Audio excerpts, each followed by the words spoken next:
Today is Friday, April 23rd, 2021. Coming up on Roland Martin Unfiltered. General Motors unveils its new plan to spend dollars with black-owned media outlets. I'm going to explain to you why it is grossly unacceptable and it is a trash offer, and why the two black media companies agree to it and, frankly, sell the rest of us out. I will explain. North Carolina's Republican Lieutenant Governor slams Democrats for their voting rights efforts in a congressional hearing. I'll show you why this man is stuck on stupid.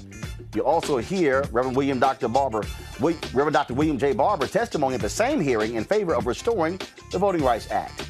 New York passes a bill to restore voting rights to people on parole automatically. And in Virginia, another unarmed black man shot by cops.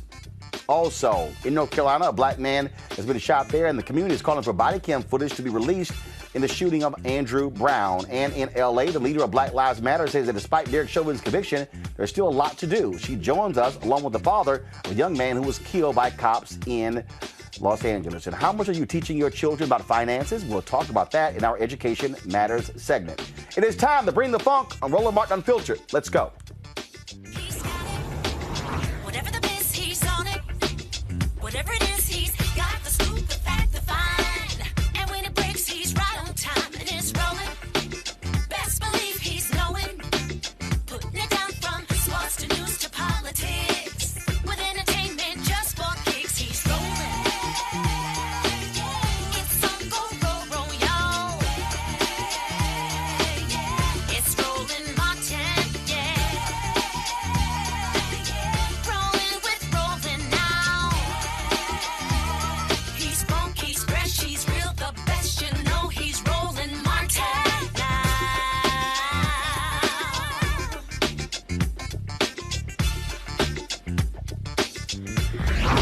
Martin.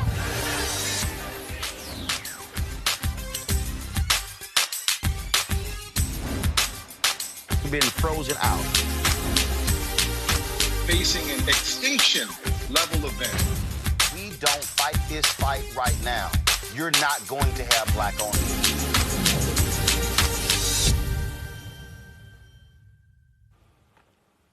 When Dr. Martin Luther King Jr. gave his speech on April 3rd, 1968, commonly referred to as the the mountaintop speech, this is what he said in that speech. He said, quote, "It means that we've got to stay together. We've got to stay together and maintain unity." That's exactly what he said. The next day, he was assassinated on April 4th, 1968. I wish Urban One CEO Alfred Liggins, as well as NNPA leader Ben Chavis, had followed what Dr. King had to say. Today, the folks at General Motors sent me this email announcing this press release. Please go to my computer. It says, do y'all see it? It says, General Motors transforms approach to diverse media relationships. New action plan follows series of engagement sessions with diverse media. Approach seeks to drive economic empowerment and support a sustainable ecosystem. Plan includes increasing spend with black-owned media to 8% by 2025. It says the company has adopted an action plan with 5 components. Increased diverse media spend. GM has increased its overall diverse media spend, including doubling its commitment for spending with black-owned media to 2% in 2021 and 4% in 2022, with a goal of reaching 8% by 2025. It then says on May 14th, GM is going to hold a dedicated upfront with diverse media owners ahead of the traditional media marketplace. The summit will encourage existing and potential partners to submit an overview of their business for consideration by GM for deeper engagements beyond the summit, including a request for proposal. The process that will be used for the selection of media will be accredited by a third party to ensure fairness and transparency. Sustainable growth. Diverse Marketing Incubator Fund. GM is allocating $50 million over 10 years, that's $5 million a year, to support and scale diverse marketing companies. This investment will support sustainable growth and is incremental to GM's media spend. Number 4, inclusive measurement rubric. With the benefit of input from diverse media, GM established measurement criteria that will allow for more flexibility based on the size and scale of the media organization.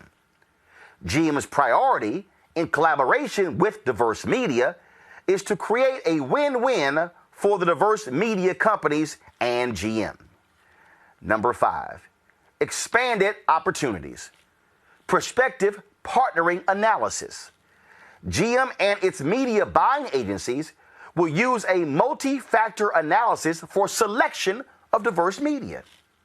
The analysis utilizes new criteria for assessing capabilities, reach, and analytics to drive more opportunity for diverse media. This is the quote from Deborah Wall, who is GM's Global Chief Marketing Officer. This action plan will transform our engagement model with diverse media in a sustainable way, said Deborah Wall, GM Global Chief Marketing Officer. Over the course of several weeks, we met with many diverse-owned media organizations.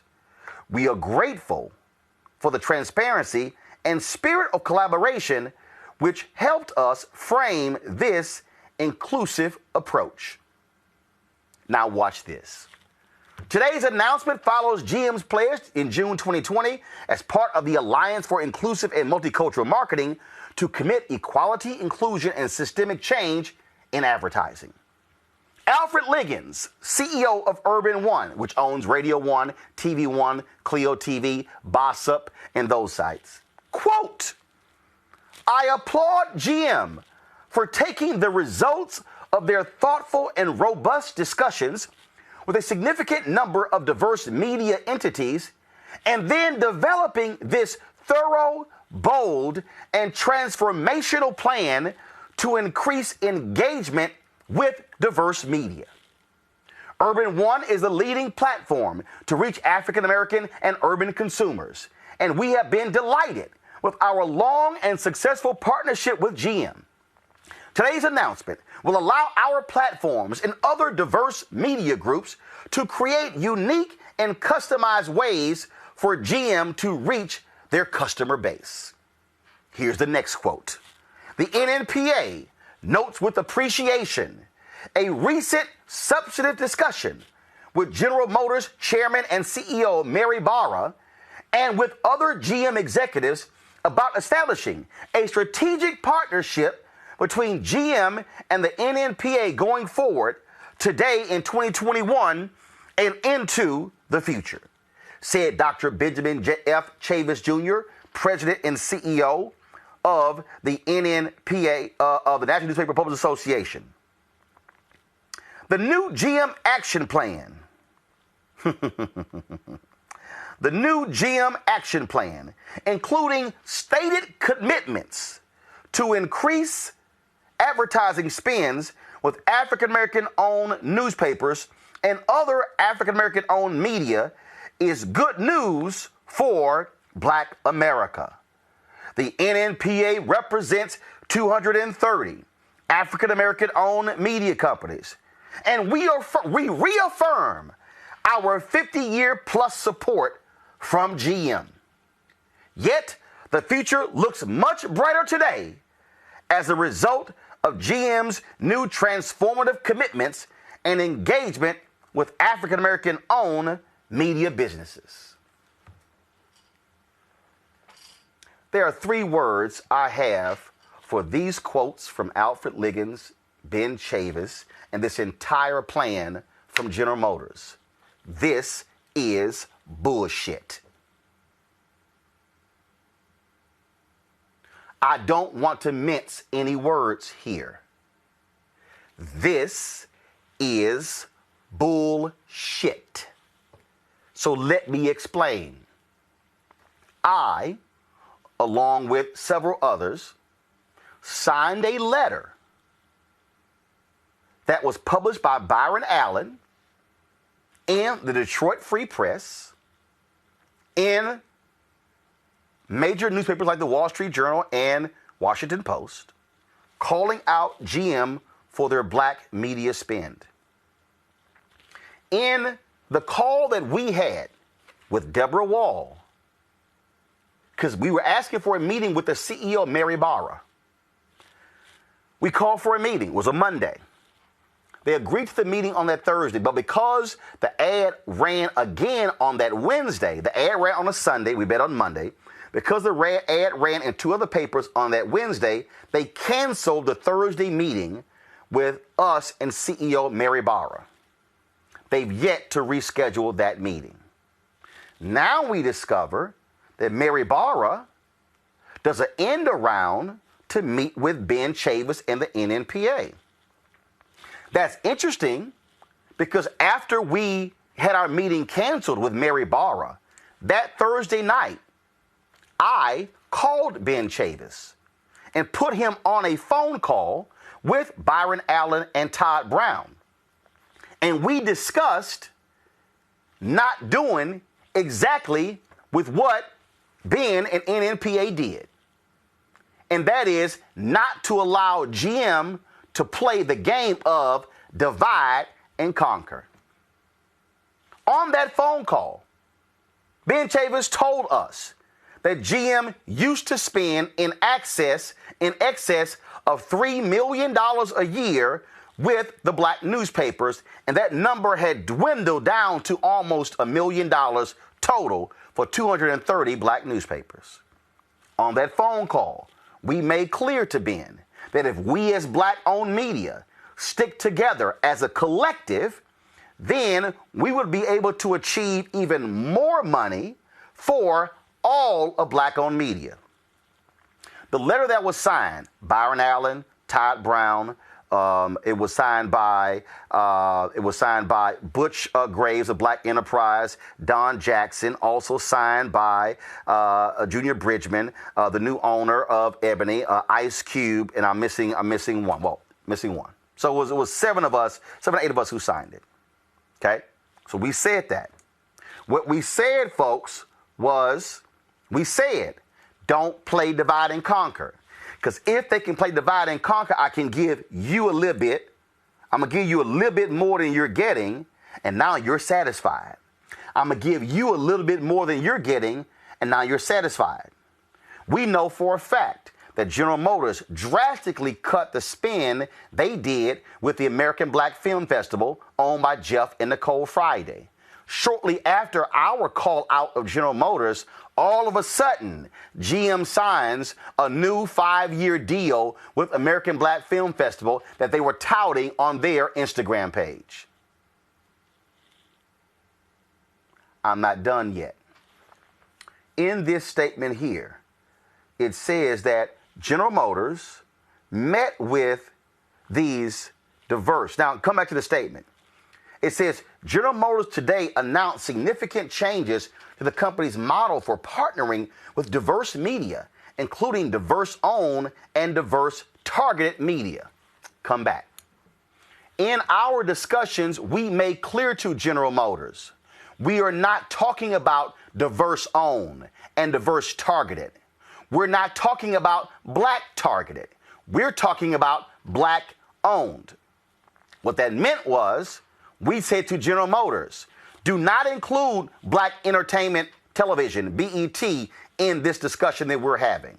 Do not include The Root in this discussion that we're having. Do not include iHeart's Black Information Network, and I have a commentary on there, in that because they're black targeted. We said we are not talking about black targeted, we are talking about black owned.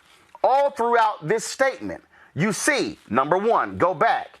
GM has increased its overall diverse media spend, including doubling its commitment for spending with black-owned media to 2% in 2021.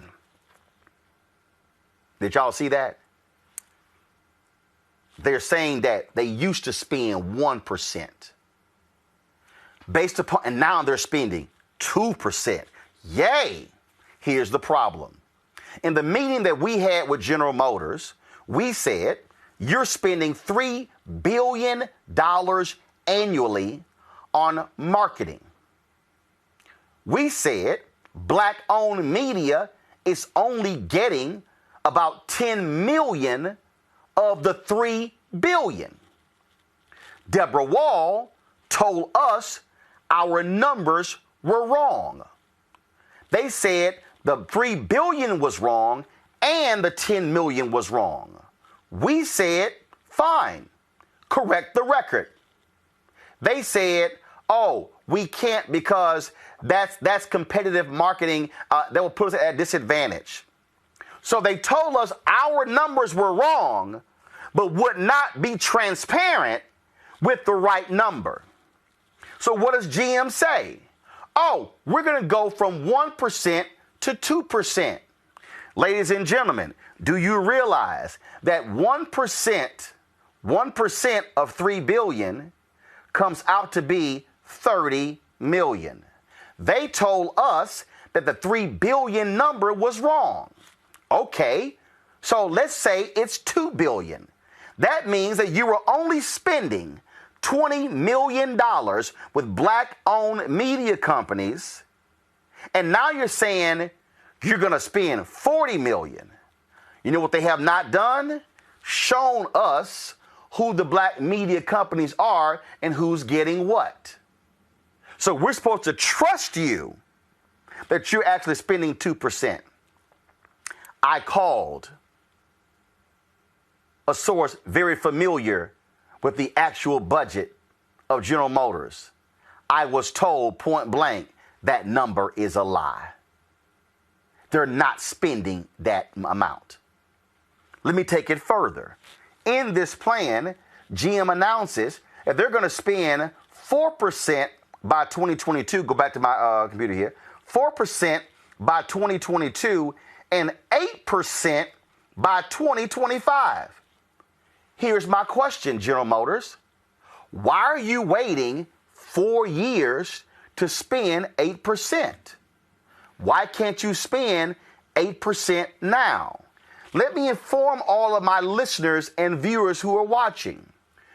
Black people buy 11.4% of all GM vehicles. GM moves what? 7 million vehicles a year? I want you to listen to what I just told you. Black people account for 11.4% of all vehicles sold by GM, but black-owned media was only getting 1%. Now GM is saying we at 2%, and we're going to be at 8% by 2025. That means that even by 2025, GM will be spending less money on black-owned media than the percentage of cars that black people are purchasing from General Motors. Explain to me, how is that equitable? Let's go a little bit further. In the statement here, General Motors says that they came up with this plan by having meetings with diverse media companies. Ooh, let me help y'all all on this one. I was one of the people who signed the initial letter to General Motors. I was on that Monday call with Deborah Wall. Guess when General Motors scheduled their meeting with me? Next week, April 28th. Don't y'all find it strange that General Motors would announce this new plan that's been praised by Alfred Liggins at Urban One and Ben Chavis at the NNPA, but you're not meeting with one of the signatories of the letter which forced you to release this plan until next week. Todd Brown, who is launching HBCU League Pass, one of the signatories on the letter. They're not scheduled to meet with Todd until May 1st. So wait a minute. Are you telling me that General Motors put together a plan and announced this great black plan? And by the way, they also had not met with Byron Allen yet, which means 3 of the 8 people who signed the letter, they hadn't even met with. So exactly who were these diverse people? Diverse folk they meeting with. In fact, they met with, they were supposed to meet with Todd on May 3rd. Okay, May 3rd. Let me further unpack this. The Detroit Free Press, I'm going to try to pull the article up here, did a story on this particular plan. This is the headline right here. GM vows more money, more opportunity for ad spend with black-owned media. It says Friday, GM revealed a new 5-part plan, the result of a series of meetings between CEO Mary Barber and black-owned media representatives over the past 3 weeks that will offer better access to advertising dollars with GM. Y'all, here's the problem. According to this story, Mary Barber has been meeting with black-owned media representatives. She hasn't met with Byron Allen. She hasn't met with Roland Martin. She hasn't met with Todd Brown. 3 of the 8. She hasn't met with Ice Cube. She hasn't met with Diddy. Who were the folks who called them out? Byron Allen, Todd Brown, Diddy, Ice Cube, Don Jackson, Junior Bridgman, Butch Graves. Y'all see what's going on, right? Let me go further down in the article that I find to be quite hilarious. It says in here, and Byron is quoted in here as well, and y'all gonna really get a kick out of this one in this article, is this right here. GM's new plan was in part devised during an hour-plus long Zoom meeting Monday between Ben Chavis Jr., CEO of the National Newspaper Publishers Association, his team, GM's Barber, and other senior leaders at GM, Chavis said. Chavis told the Free Press on Friday that Barber offered, and you see the 1.2 million in here quoted. He told the Free Press on Friday that Barber offered detailed, measurable, and meaningful goals during the meeting. Y'all, detailed, measurable, and meaningful goals during the meeting. I told y'all that I personally called Ben Chavis and connected him on the phone with Todd Brown and Byron Allen when the GM canceled the meeting the first time. The Free Press is saying that Dr. Ben Chavis met with CEO Mary Barber and GM on Monday to come up with this plan. Today is Friday. Do y'all know when we found out about this plan? This morning, in an email from General Motors. Ben Chavis never called any of us. Ben never even told us that he was having a meeting with them. And they came up with this, never told us that they were devising this plan. We found out through General Motors. I'm greatly disappointed in that because we literally talked about this with Ben. And we said to Ben, let's not play the divide and conquer game. Let's not let them do exactly what they did. Ben was on that call. Alfred Liggins is quoted in this article. Since we put that letter out that was published, since we have gone public calling out General Motors and other companies, Alfred Liggins has never reached out to Byron Allen, Todd Brown, or me or any other signatories on that letter. I go back to the quote from Dr. King. We got to stick together. We were not calling out General Motors so we can get paid. We were calling out General Motors and every company in America so we can get paid. So here's what General Motors has now done.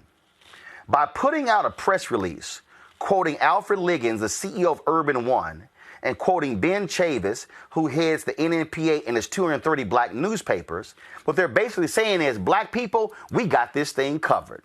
We've already talked to the two most important black people from our perspective, so we're good. This is our plan. Let me go back to the money, people. In the meeting that we had with General Motors, we told them you need to be spending at least 5% of your marketing budget annually with black-owned media companies. We put the figure at $200 million. That's 5%, y'all, of the $3 billion. That's what we laid out. We said, but we really said it should be 10%. So here's the real deal.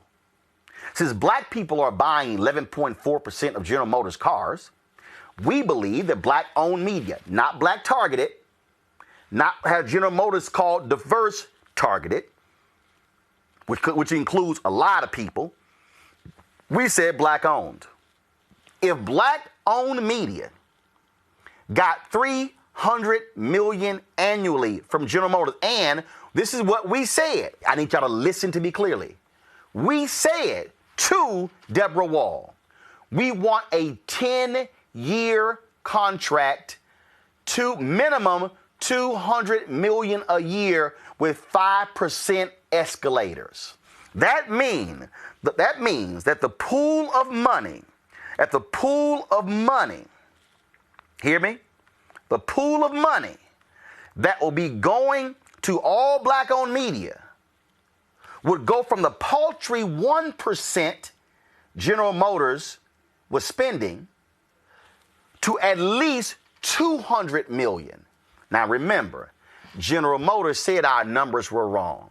So let me use $2 billion as the overall number. I need y'all to follow the numbers. I need y'all to see the game being played when they throw out percentages so we can go, oh my God, they doubled it. Imagine if General Motors were spending $2 billion a year marketing, and we said we should be getting 10% of the $2 billion. That means we will be getting $200 million. If they're spending 1%, that means we're only getting $20 million right now. That means that if the black-owned media companies, Alfred Liggins and Ben Chavis, had stuck with us, we collectively would have gone from, again, we don't trust their numbers because we believe the number is around 10 million, but let's just say it's 20. We as black-owned media would go from 20 million in 1 year to 200 million in the same year. Let's just use General Motors numbers. Take 2 billion. They said they were doing 1%, now it's 2. That means they've gone, if they were doing 2 billion, that means they've gone from 20 million to 40 million in 1 year. Then they say we're going to go to 44% in 2022. That means they want to go from 40 million this year to 80 million in 2022. But then they want us to wait 3 more years. Y'all ain't paying attention. They want to go 2 to 4% in from 2021 to 2022. But then they want to wait 3 years to go from 4 to 8. That means that you want to go, you ain't using your numbers, you want to go from 10 million, from 20 million, and y'all want to take it to 8% by 2025? Why are we waiting 4 years? The black-owned media companies exist right now. We are here right now. I'm here. Byron's here. Todd's here. Essence is here. Junior Bridger Ebony's here. Black Enterprise is here. Blavity is here. I can go on and on and on. Y'all, we're all here right now. But see, what General Motors wants us to do and go, whew, whew, they want us to be like Alfred Liggins and Ben Chavis. Whew, boy, this is a great plan. No. Game, recognized game, y'all. Let me take you back. Let me go back to that plan. Let me further unpack this thing for you. Look at this here. On May 14th, GM will hold a dedicated upfront with diverse media owners ahead of the traditional media marketplace. Y'all, what they're saying is we're going to have the real upfront where we spend the real money. And we do a little summit over here for y'all. GM, if we're media companies and they're media companies, why aren't we in the same marketplace? Are you talking about GM creating a separate but equal marketplace? Or is this a separate but unequal marketplace? In here, I love this here. The summit will encourage existing and potential partners to submit an overview of their business for consideration by GM for deeper engagements beyond the summit, including a request for proposal. The process that will be used for the selection of media will be accredited by a third party to ensure fairness and transparency. Oh! General Motors, do y'all use a third party for white media? Is there a third party that y'all use when you go and meet with Complex and CNN and MSNBC and Fox News and GQ and others? Is a third party vetting them? So exactly why is there a third party to vet, quote, accredited media?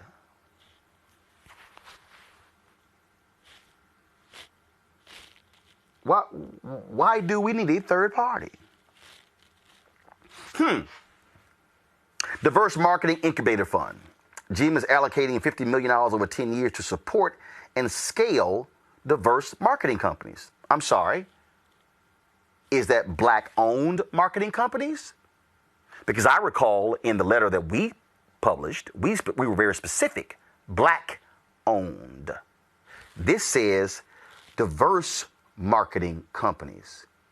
Y'all, this is the game that they play to freeze black-owned media out. They use phrases like diverse, BIPOC, black, indigenous, people of color, or whatever that phrase, what the hell it even means. We know what black-owned is. We're real clear. And let me help y'all out. Y'all about to get blown out by this.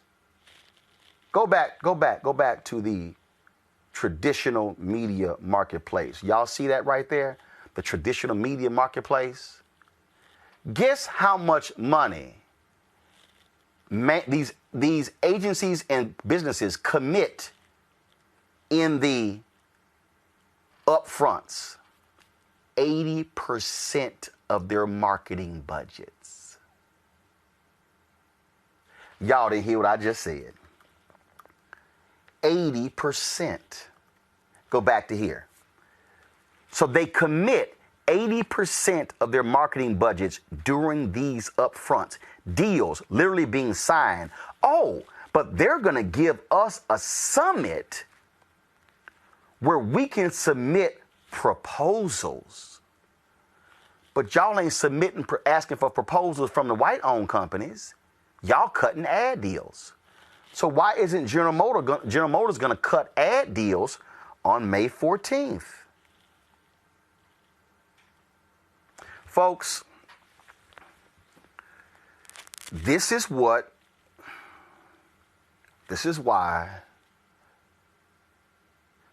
you negotiate as a collective.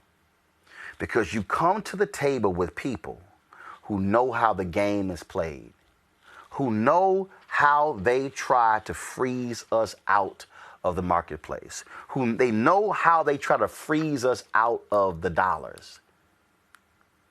And that's what this plan is. This is a trash plan. And I don't care if Alfred Liggins is quoted in here.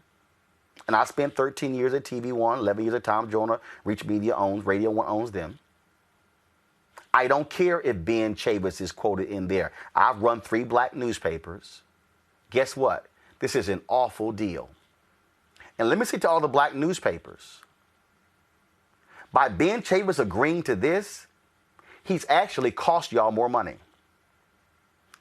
They were only spending $1.2 million. Ask them how much GM is going to spend more. Another $1 million? Another $1.5 million? Had they negotiated with us as a collective, y'all could have got $5 to $7 million. This is why you don't cut a separate deal from everybody else. This is why you fight for the collective. Our position to General Motors is we're not accepting 2% in 2021 and 4% in 2022. And we're going to wait till 2025 for 8%. No. Spend 8% now. And that's what Alfred Liggins should have maintained. And that's what Ben Chavis should have maintained. Black people, I have told y'all, we've got to stop playing ourselves small. We got to stop letting somebody give us an extra crumb and we think that all of a sudden we're doing better than we were last time. This, folks, is an awful deal.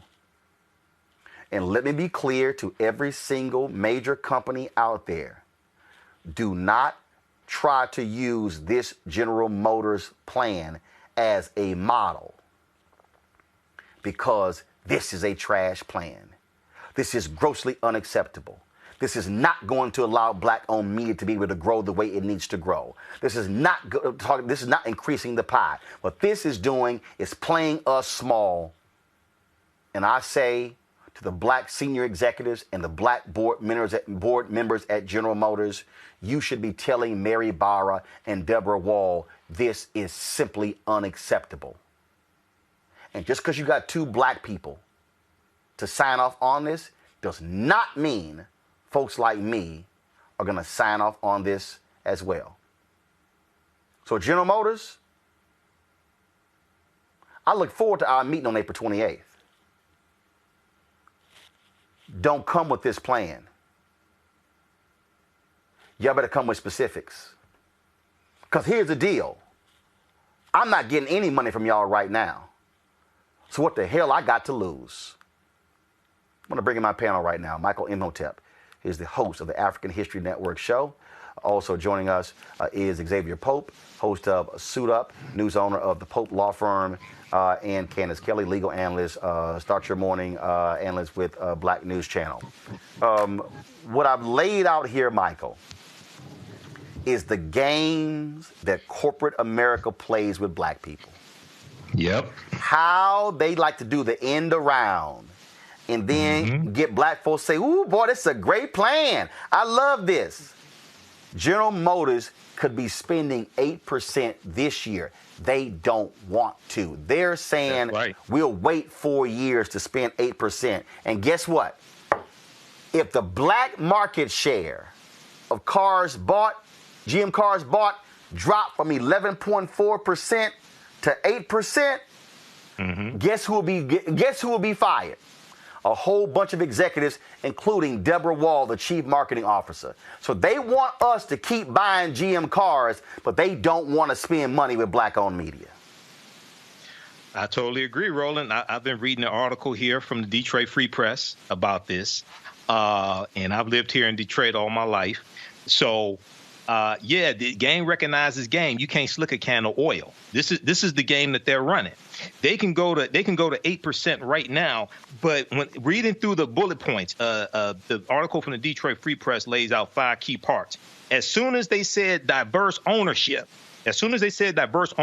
I knew right then that they weren't serious, because the meeting that you had, you all were speaking specifically of black-owned media, and having to have a summit on May 14th so that leaders of companies with diverse ownership can then pitch their proposals. That doesn't even make sense. But in this article, on page 2 of this article, Byron Allen called this what it is. He said it's a dog and pony show. And this is exactly what it is, okay? He said GM showed Byron Allen the new plan Friday morning, since he would not be meeting with Mary Barber until May, and he No. Let me correct you. General Motors did not show Byron the plan. I got the email. I sent Byron the email. He wasn't even aware of it. Go ahead. They reported this incorrectly in the article from Detroit Free Press, but he called the plan a dog and pony show. And he said GM is defending that they don't need to defend, they need to include, okay? He said going from $10 million of an ad spend to $20 million when you spend billions is not inclusive. Yeah, this is garbage. But what happens is they think that they can pick off some of us and we go for this, and they break up the unity. So, and the other thing is, by waiting to 2025 to go to 8%, they're probably hoping some of this black-owned media goes out of business. That's the other thing. Candace, look, the reason we're putting this level of pressure, because this is why black-owned media is dying, because we have been frozen out of the dollars. This is why I'm working with this group out of New Jersey, where billions are being spent in New Jersey, and black people are not getting the private equity dollars. They're not getting the contracts. They're not getting any of those dollars. And so if we don't, as Dr. King said, learn to stick together, then this is the game that they always have played. Divide and conquer. Always. This is the Jim Crow of media agreements when you look at it, because they really are saying separate but equal, right? Just as you said. And not only that, but they're going to put you through extra hoops. And this is what they do often. They put you through extra hoops in order for you to prove yourself. And you've already proven yourself. This is why Byron Allen sued Comcast and went all the way to the Supreme Court, because there are companies that have to prove themselves just because they're black owned. But he made his point. But even with going all the way to the Supreme Court and getting what he wanted, we are still dealing with this. And just like Michael said, in due time, because of the way that newspapers and media organizations often unfold, some of these organizations may fail. And then they can say, well, that's one organization that we don't have to deal with anymore. Mary is someone who should lose her job. Why? Because she has not even returned calls. She has stonewalled you and Byron and others, all the people who signed those letters, when she knows that not only is this a bad deal for you, but it's actually a bad deal for GM. Black folks are buying the cars already. Why not put the advertising dollars in the place where they can reach more black and brown people? Have they not seen the statistics that are out there? If you're 5 years old today, there are more black and brown people than people of non-color. And this is where we are going. So not only is it just a bad deal for black folks, it's actually a bad deal for GM. It's a bad deal that GM has that woman in charge of the marketing and opportunities that are there. Xavier, for people out there who might say, man, why are you making a big deal out of this? Because this is the exact same thing that's happening with law firms, with black-owned media, engineering firms, accounting firms, bond firms. We can go janitorial companies. This is economic apartheid. What General Motors and all of these major corporations are practicing is economic apartheid, where they want black people to keep buying their products, but they do not want to spend dollars with black-owned companies. When I was growing up, Roland, I thought that Sanford and Son was a black show. I'm serious. There were all these different shows that I watched growing up with black characters, not realizing the writing of those shows were white written or white owned. And so if we look at certain, you talked about this really great when you talked about black targeted. We look as the black audience that are buying cars. The assumption is if we see black people in certain commercials or in certain positions, they're making you look cool or hip, we think that it's black owned. And so we starve because we don't have the knowledge. And so the individuals that are in the position to supposedly have knowledge, they have to be able to, and we have to be able to, as a member of Black Media myself, to be able to stick together and stay on the same page and do what other industries do, which is put pressure and lobby for their piece of the pie. So this is not you complaining. This is what other groups do every single day. And they do it in their own way, but they are doing this. They're knocking at the doors and giving me my piece of the pie too. So this is not something that you're in a vacuum doing this. In GM's offices and at various points of contact, those other companies, those quote unquote traditional medias, they're doing that too. And diverse becomes diluted if we're talking about black. Bottom line, folks, again, I'm not accepting this proposal at all. And so, GM, y'all can keep it. Y'all better go back to the drawing board. It's as simple as that. It's grossly ineffective, and we're not going to sit idly by and be quiet about it. I'm not getting excited about some $50 million over 10 years incubator fund that says diverse marketing companies. No, we're talking black-owned marketing companies, not diverse. Right. We're not talking about even, and why in the hell are you waiting until 8%? The goal of reaching, y'all, they didn't say we going to hit 8% by 2025. The goal of reaching 8% by 2025, General Motors cannot answer today, why can't you do 8% now? Why? Mm-hmm. Why can't you do 8% right now with black-owned? And we're not talking black targeted, because money that goes to BET is going to Viacom CBS. Money that goes to Bounce TV is going to Scripps. Money that goes to Complex is going to Verizon. That's who it's going to. Money that's going to The Root is going to the white private equity company that owns The Root. Nah, we're talking what is black owned, and we're clear. And Roland, you're still at deficit because you don't know the real numbers. Right, and they won't give us a number. Mm-hmm. Candace, they told us, Candace, Deborah Wall told us our numbers were wrong. We said, fine, Deborah, give us the correct number. Oh, no, we can't do that.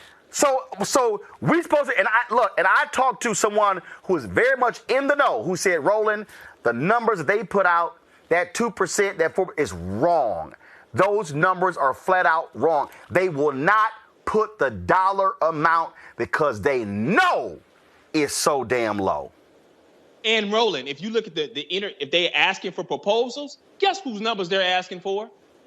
Yours. Yeah, but here's the deal, Candace. When they ask for proposals, and I've been through this game, that's the recipe for rejecting us. Oh, y'all gonna jump through all these hoops? No. We game recognized game. Candace, go ahead with the final comment. Well, listen. Also, when it comes to the proposals, when those proposals are off by a little bit because there's so many rules and guidelines that you've messed up, they will count you out. This meeting that they're planning to have on the side, where we're not even included with what they consider the mainstream, should be boycotted. Yeah. Shouldn't happen. Folks, I'm going to keep you all abreast of what goes on. This is what we're fighting for, and the reason. This is the reason. I need y'all to understand. This right here is the reason why Ebony was strangled. This is why Ebony had to file for bankruptcy. This right here is why Black Enterprise is on vapors. They only exist because of their conferences. 90% of the money that Essence makes comes from the Essence Festival. You know why? Because we don't get the advertising dollars. This right here is why.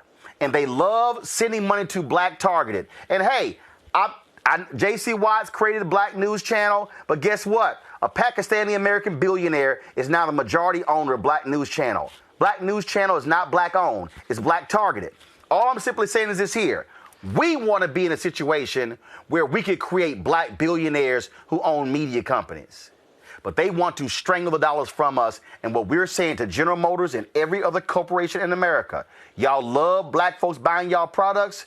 Y'all gonna spend with Black-owned media, or we gonna sit here and publish and discuss every single one of y'all. So the rest of y'all out there had better come up with some real plans, because what GM put together is simply grossly unacceptable.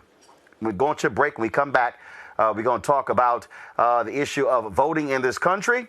We'll talk about the leader of Black Lives Matter in Los Angeles, and also craziness on the Hill.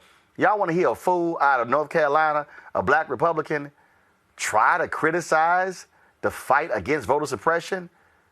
Oh, I got something to say to you, Mark Robinson. That's next on Roland Unfiltered. I believe that it's movement time again. In America today, the economy is not working for working people. The poor and the needy are being abused. You are the victims of power, and this is the abuse of economic power. I'm 23 years old. I work 3 jobs. Work 7 days a week.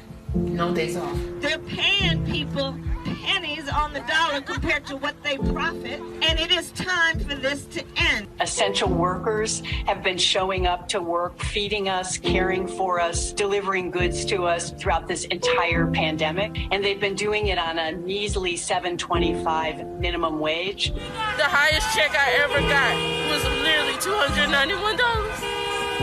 I can't take it no more.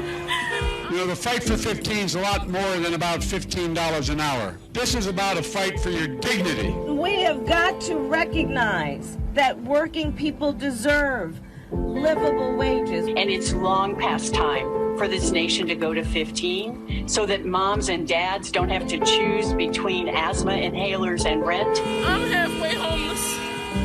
The main reason that people end up in their cars is because income does not match housing cost. If I could just only work 1 job, I could have more time with them. It is time for the owners of Walmart, McDonald's, Dollar General, and other large corporations to get off welfare and pay their workers a living wage. And if you really want to tackle racial equity, you have to raise the minimum wage. We're not just fighting for our families, we're fighting for yours too. We need this. I'm going to fight for it until we get it. I'm not going to give up. We just need all workers to stand up as one nation and just fight together. Families are relying on these salaries, and they must be paid at a minimum $15 an hour. $15 a minimum. Anyone should be making this to be able to stay out of poverty. I can't take it no more. I'm doing this for not only me, but for everybody. We need 15 right now.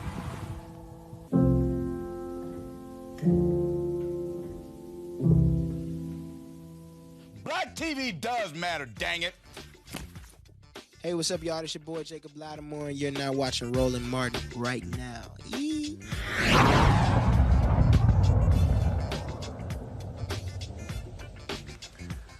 Since 2012, hundreds of people have been fatally shot by or died in the custody of L.A. County police officers. One of those victims is Gregorio Mack. Mack was shot multiple times by officers in the middle of a mall amid a health crisis.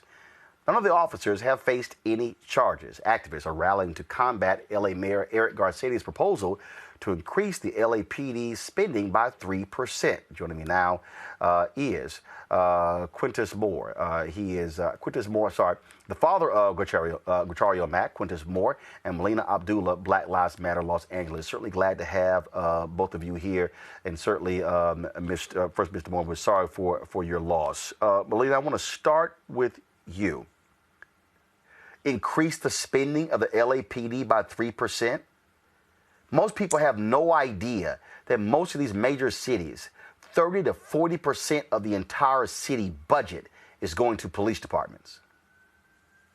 Right. Well, in Los Angeles, it's actually far worse than that. We're spending 53% of the city's general fund on LAPD.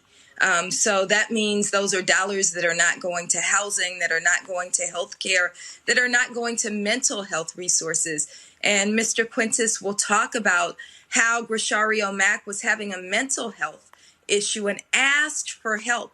Had mental health resources been available instead of LAPD coming in with quote unquote every gun blazing, in the words of one witness, then we'd have this father of two still with us. So it's absolutely unthinkable that the mayor of the city, who claims to be a liberal, continues to increase the budget of LAPD when we know that they are one of the most murderous law enforcement units in the entire nation, and absolutely one of the most corrupt, who now have we actually won a restraining order against LAPD based on their brutality. Where do you get a restraining order against the police? But they're so corrupt, so brutal, so violent that that's what we had to do, is seek court intervention. Mr. Morris, speak to that, because what we're seeing this reckoning all across this country. When it comes to police departments, when it comes to spending. You've got folks who are like, oh, you shouldn't be saying defund the police department. No, what we're saying is stop sitting here increasing the spending on the cops, shift those resources to mental health professionals, to social workers, the folks who don't show up and automatically shoot to kill. I think you're on mute. So just unmute your computer.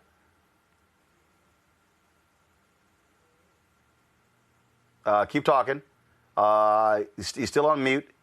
Control room, could y'all please work this out to see what's going on here? Melina, I want to go to you. To that point right there. Again, how we spend the resources. Okay, there we go, Mr. Moore. Go ahead.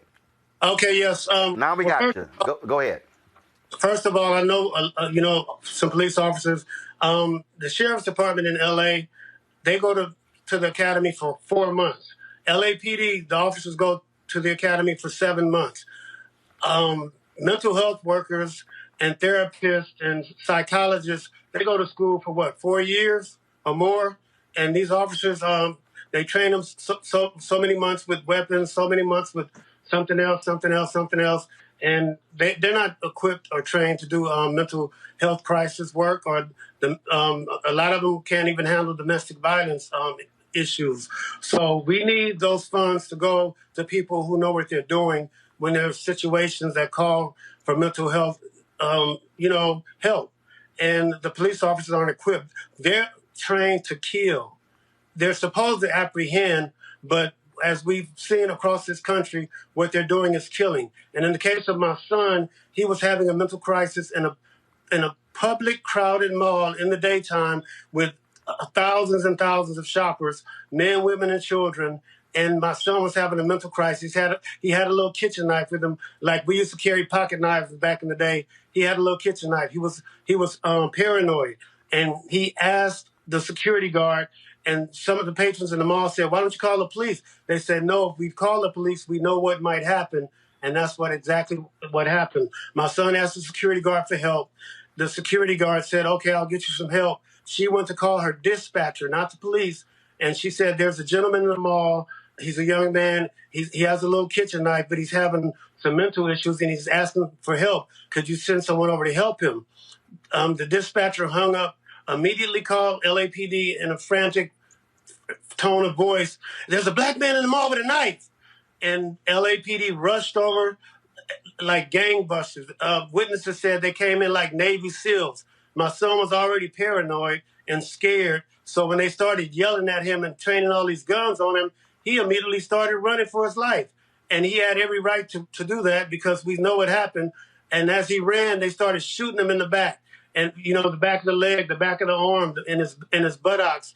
He fell. He got up. This is the first time. He got up. He started running again. They shot him some more. He fell again for the second time. My son got up, and people are screaming to the top of their lungs while all this is going on. They shot up GameStop where kids were shopping. They shot up TJ Maxx, the plate glass window out. They shot a glass railing out that fell to the bottom where people were shopping. People were running around screaming, hollering, grabbing their babies and baby strollers. it was just it was surreal. And as my son got up for the third time and started running, they shot him in the back of his leg.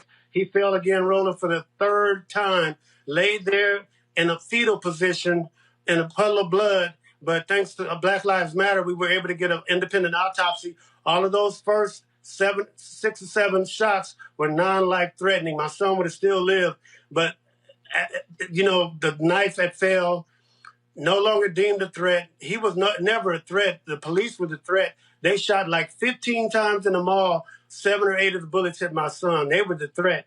And as he lay there in the fetal position, they walked over, point blank range, and shot him in the chest and killed him after he asked for help. And so I know Billie Holiday had that song, Strange Fruit. There's a lot of strange fruit going on in L.A. And LAPD and the Sheriff's Department are the most corrupt law enforcement agencies in America. And that LEOBR, the Law Enforcement Officers Bill of Rights, I know they took it down in Maryland. They need to get rid of it out here. These police associations are taking up for these cops. They're enabling them to do what they do, and they need to be dismantled. And if we commit a crime and we go to jail, they take us immediately to an interrogation room. The cops, due to these associations, they get to go take a week's paid vacation, get their lives straight, and try to get their lives together. And while they're getting paid, and they give them lawyers. They can't be personally sued. They have a fund for that. So, it's just, they're just enabling them. And the last thing I want to say, Martin, is that when we all got together and went to Sacramento for the AB 392, the accountability bill, I remember one of the police association officers, he was on the con side. There was thousands and thousands of pros, but this one guy was on the con side. He was a cop. And they asked him, what do you have to say to fight, this bill to keep this bill from passing? I'll never forget. He said, if this accountability bill passes, we'll have a hard time getting new recruits. Milana, that is just unbelievable. It is unbelievable, but it's believable because that's what happens, and that's why. And I think Mr. Moore was really just really brilliant in presenting why we have to push back against these police associations that pretend to be unions but are not unions. We have to remember that unions, I'm a member of a labor union, I'm an educator. Mr. Moore is also an educator and a member of a labor union. Unions are not only about trying to push for the best salary and benefits for their members. They're about solidarity with working class people. Well, the police associations don't care about other working class people. They only care about the very narrow interests of their members. And so it's really important that we think about the role of these police associations. They're the ones who paid for the defense for the Derek Chauvin trial. Kim Potter, who stole the life of Daunte Wright, was a president of her police association. And so as Mr. Moore is sharing, one of the things that we have to recognize as we push for accountability and push for something greater than accountability, push for justice, we have to recognize who our opposition is and do everything that we can to fight back against that opposition. So for us, what that means is ousting police associations from the House of Labor. They don't have any business in the same room as Mr. Moore and I. We have to end the special rights like the Police Officers Bill of Rights, like qualified immunity. And then something that you pointed to at the beginning, Roland, is, it's police associations that are jockeying for, lobbying for, but also bullying and bribing elected officials so that they can continue to gobble up these massive shares of the cities and counties' public funds. And so what we have to do is recognize that they are our opposition, and we have to really pull the fangs out of police associations and render them really useless so that we can move forward in what's in the best interest of our people. And that means protecting the life of Grishario Mack and doing good work in his name. That means moving police out of mental health calls, moving police out of traffic stops in the name of people like Daunte Wright. and really advancing the things that the community needs, things like mental health resources and good jobs and reentry programs and housing. Mr. Moore, final comment from you. What do you want the folks who are watching and listening to do? Well, we want to, like Sister Melina said, to end these associations, get rid of the Law Enforcement Officers Bill of Rights. The chief out here, the LAPD chief, Michael Moore, said he couldn't fire a cop if he wanted to because of the power that they have. The police commission found what those cops did to my son out of policy, yet nothing has been done to them at all. And one more thing, Roland, I wanted to leave you with. We all saw the movie Training Day. The cops that stopped that guy at the gas station, the Army veteran, the Army officer, that guy who did that to them was a training officer. The one who shot Dante Wright, she was a training officer. The one who killed George Floyd, he was training those other officers that helped him kill George Floyd. And they always want to cry, we need more training, we need more training. But look what the training officers are training them to do. Make a great point, sir. Both of you, I appreciate your work. Please let us know what more we can do, and we'll look forward to having you back. Thank you so much for having us, Roland. Thanks so much. Big fan. Thank you. I appreciate it, sir. Thank you very much. Folks, in Virginia, another unarmed black man shot by police. 32-year-old Isaiah Brown is in intensive care with 10 bullet wounds, and his family is demanding answers. The frightening story took place in Spotsylvania County, where authorities say a deputy gave Brown a ride home after his car broke down at a gas station. The deputy, who was white, told Brown's family that he was not in trouble. But when Brown called 911 for an alleged domestic dispute shortly after, the same deputy returned and opened fire. The family is confused as to why the officers shot Brown. Virginia State Police are investigating the matter. Let's go to North Carolina. The family of a black man killed by a sheriff's deputy is demanding officials release the body cam footage of the police encounter that killed Andrew Brown. On Wednesday, sheriff's deputies were attempting to arrest Brown at his home in Elizabeth City. According to Brown's family, he exited the house to his vehicle unarmed, where he tried to drive away as police fired shots at his car. Now, local civil rights leaders say the release of the footage is for transparency. If the sheriff's department fails, if the district attorney office fails to release that body camera to provide the transparency that this community needs to move forward, then we cannot build trust, and therefore justice cannot be done. None of the officers involved have been identified, but all of the officers who were at the scene have been placed on administrative leave. The North Carolina State Bureau of Investigation is investigating the incident. Let's go to Michigan. The Grand Rapids Police Department may be facing a lawsuit after a traffic stop about littering turned violent. Body camera footage of the March 26 incident has been circulating online, revealing this disturbing encounter. Folks, look what happened when Diabati Hood tries to exit the vehicle on the passenger side. Watch this.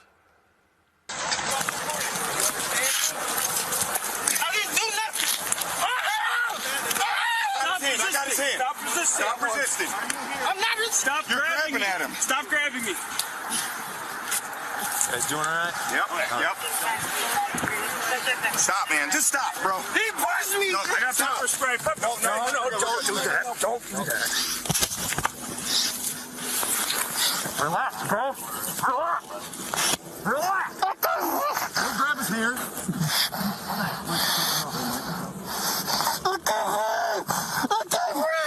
Breathing right here, bro.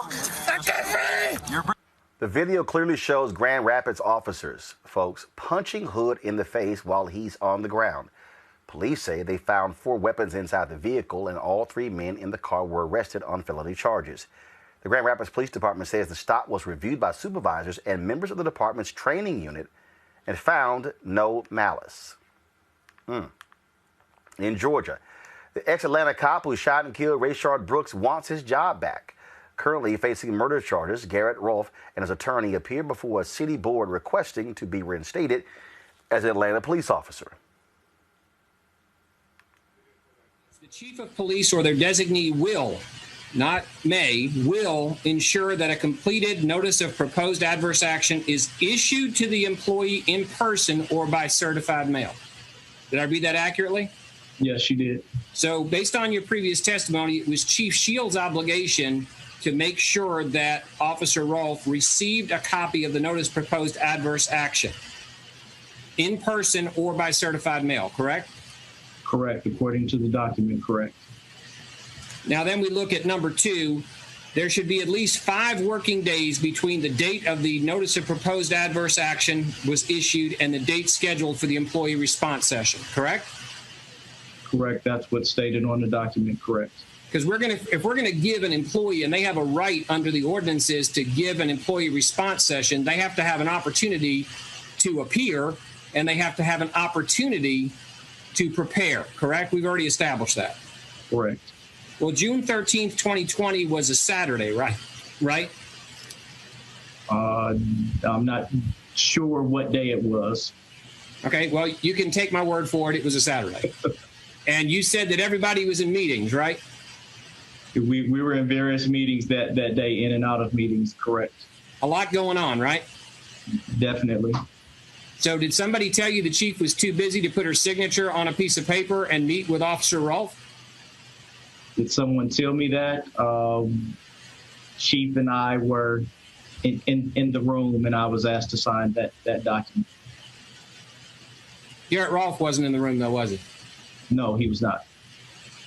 So 5 working days meant you were required to give Rolfe until Friday, June 19th to have his employee response session, right? Yes. And 5 days to prepare as opposed to, let's say, an hour with no preparation, correct? It states 5 days. And if you don't have an opportunity to respond, then the policy has been breached, correct? That would be your argument, yes. Rolfe and his attorneys say he should be reinstated because he wasn't given enough time to respond to the notice of proposed adverse action before being fired. Officers are usually given 5 to 10 days to respond. Of course, he testified he was fired the day after Brooks' death. Let's go back to our panel here. So I'm talking about all of these police cases, and again, when you stack them one behind the other, what you see here, Candace, is pattern. It's pattern. When we had the mayor of Columbus on here, we talked about the contracts, how they're prohibited from firing. One of the fundamental areas is when the level of protection these police officers have is unbelievable. This is the exact same thing that we continue to see with former officer, now convicted felon, Chauvin. Because now they're looking at his record and his arrest that we already knew about, just the jury didn't know about, to find out whether or not he came to charge. The Department of Justice is on this. This is because these changes needed to be made. The former guest, he certainly had a point by saying a lot of people train to do this, not just from the beginning in terms of the training from the beginning, but then they train officers, right? It's training day, as you said, this was in Washington. A good case study to look at is what's going up on in Ithaca, New York, how they are rechanneling their resources in order to make sure that, like Melena said, that we have misdemeanors or low-level offenses not being tested by people with guns. You just need somebody to go in and sometimes diffuse the situation when somebody has mental health issues. It's something that's going on in Ithaca, New York. The whole council approved it. It's something that they are carrying out so that you have people who are just civilians, who are part of the process, people who are already trained in mental health to come in and take some of these positions. You don't always need mostly men with guns at the helm to take care of a traffic stop. You don't need it at all.